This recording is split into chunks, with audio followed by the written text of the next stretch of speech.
I got 5 Middle Eastern clone fragrances in. I'll just do a quick note breakdown, and then I'll give my initial impressions and thoughts about these fragrances. So let's just get started. First up is Fragrance World Strings. Some people are saying it's a clone of Gaia by Anfas, and I'm not sure on that. I looked up the notes and they seem to be off a little bit. If so, it's a twist on that fragrance. There's just not much info out there on this one, but it's got top notes of mango, pear, and cardamom. In the mid, you get milk and iris. At the base is sandalwood, amber, and cedar. This is definitely probably in the oriental fruity category. It's unisex, leaning slightly masculine to me. And this thing's really nice. Smells really expensive and well blended. Performance is good on this too. I think this would work best in the spring or summer. I'm probably going to wear it in the spring mostly. And like I said, this is really good. On my scoring system, this should probably be in the high 8s, pushing 7. So really good stuff here.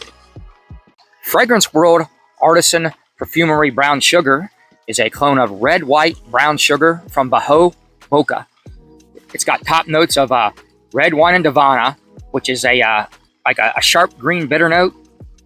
And then in the mid, you got raspberry, geranium, rose, and caramel. And at the base is brown sugar, patchouli, and cedar. This is unisex, leaning slightly feminine to my nose. Very unique. Nothing like this that I have. The red wine note is prominent, which is what I was hoping for. I used to drink a lot of red wine. I still like the smell of it. There's a nice earthiness in it too to keep it like more unisex, so it's not too feminine. Really nice fruits throughout the wear. Very light florals. The brown sugar note is really nice also. You get that right from the beginning, and it's present all throughout the wearing too. So that's another good note I like. And it actually does smell like a brown sugar, at least to my nose it does. Really good performance on this one too. This is another one that's really good. High 7s, pushing 8 on my scale. Really like this thing. Lattafa Sehr has top notes of bitter almond, cinnamon. In the mids are akagala wood, pomerose, which is a fragrance molecule that makes like a fruity rose smell. And then jasmine's also in the mids. And at the base is vanilla, tonka bean, and amber. I think this is its own thing. I don't know that it's a clone of anything. It smells like it could be a cousin of like Lattafa Camera. Or some people are committed to like Tom Ford Vanilla Sex, which I smelled that. It's kind of down that road. But the bitter almond note here is really pops in the opening and kind of in the early mids too. It's kind of like the Guerlain Ideal almond note, but ramped up, and it's not quite as smooth, but it's still a really nice bitter almond note. This is really nice, well blended, really nice cozy fall fragrance type of scent. I get really good performance on this. Another really good one that's I'd rate in the high 7s. Again, really good, pushing great. Really nice pickup. Gentlemen Only BOIS from Fragrance World is Givenchy Gentleman Eau de Parfum Boise. It's got top notes of black pepper, geranium, and coriander. In the mids are iris, cacao, and cedar. In the base is more woods and patchouli. Wow, I'll just say right out of the bat, this is a banger.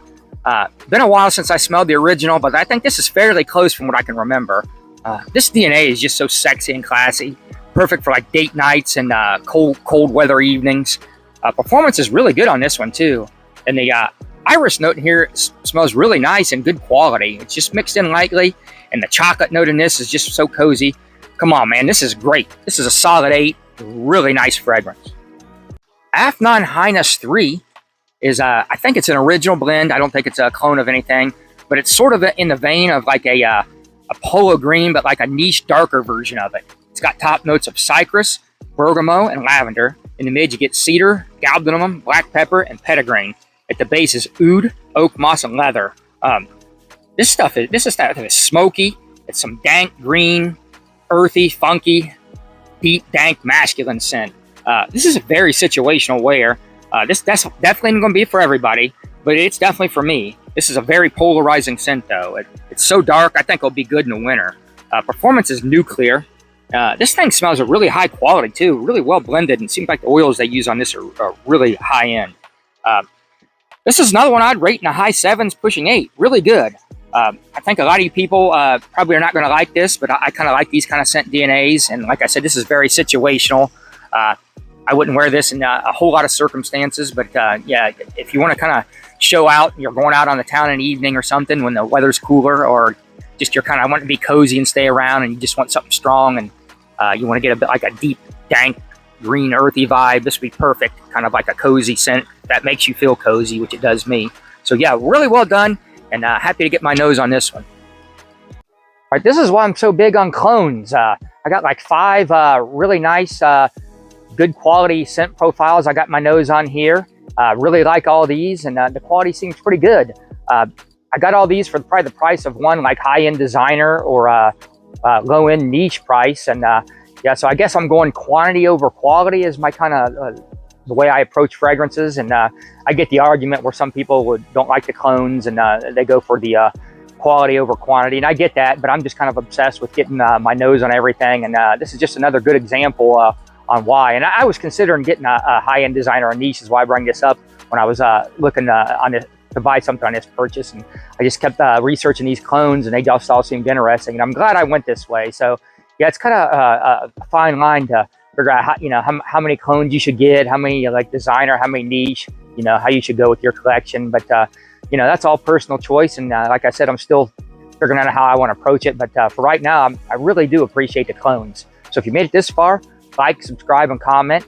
And I appreciate you guys taking the time to watch.